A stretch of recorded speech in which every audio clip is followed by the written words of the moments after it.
Big boss season 7 മത്സരാർത്ഥിയും social മീഡിയയിലെ viral താരവുമാണ് Renu Sudhi. രണ്ടാമതൊരു വിവാഹത്തെക്കുറിച്ച് മനസ്സ് തുറന്ന രേണു താൻ മുന്നോട്ട് വെക്കുന്ന ഒരേ ഒരു നിബന്ധന തന്റെ മക്കളെ സ്വന്തം കുഞ്ഞുങ്ങളെ പോലെ നോക്കുന്ന ആളായിരിക്കണം എന്നാണെന്ന് വെളിപ്പെടുത്തുന്നു. ധാരാളം വിവാഹാലോചനകൾ വരുന്നുണ്ടെന്നും അതിലൊരെണ്ണം അങ്ങനെ നിൽപ്പുണ്ടെന്നും ഇപ്പോൾ ആർക്കും വാക്ക് കൊടുത്തിട്ടില്ലെന്നും രേണു വ്യക്തമാക്കി. എനിക്ക് ആ ആലോചനകൾ ധാരാളം വന്നിട്ടുണ്ട്. അതിലൊരെണ്ണം അങ്ങനെ നിപ്പുണ്ട്. ഞാൻ അദ്ദേഹത്തോട് പറഞ്ഞത് എന്റെ മക്കളെ സ്വന്തം കുഞ്ഞുങ്ങളെ പോലെ നോക്കുന്ന ആളായിരിക്കണം എന്നാണ്. അങ്ങനെ ഒരാളെ മാത്രമേ ഞാൻ അംഗീകരിക്കൂ. ഇപ്പോൾ കല്യാണം കഴിക്കാമെന്ന് ഞാൻ ആർക്കും വാക്ക് കൊടുത്തിട്ടില്ല എന്നും രേണുസുധി പറയുന്നു. മക്കളുടെ കാര്യത്തിൽ ഒരു വീഴ്ചയുമില്ല. അത് വ്യക്തമാക്കി രേണു. തന്നെ നോക്കണം എന്ന് താൻ ആരോടും പറഞ്ഞിട്ടില്ല എന്നും തന്റെ കുഞ്ഞുങ്ങളെ നോക്കണം അക്കാര്യത്തിൽ തനിക്ക് ബോധ്യമാകണമെന്നും കൂട്ടിച്ചേർത്തു.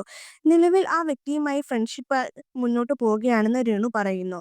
ആളിഷ്ടം പറഞ്ഞു നോക്കാം ആലോചിക്കാം എന്ന് പറഞ്ഞ് രേണു സൈഡിലേക്ക് മാറ്റി വെച്ചിരിക്കുകയാണ്. അദ്ദേഹവുമായി ഞാൻ ഫ്രണ്ട്ഷിപ്പിൽ പോകുന്നുണ്ട്.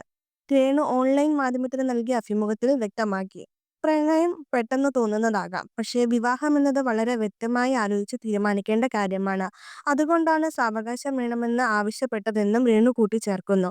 സുധിച്ചേട്ടന്റെ മനസ്സിൽ ഇപ്പോഴും ഉണ്ട്.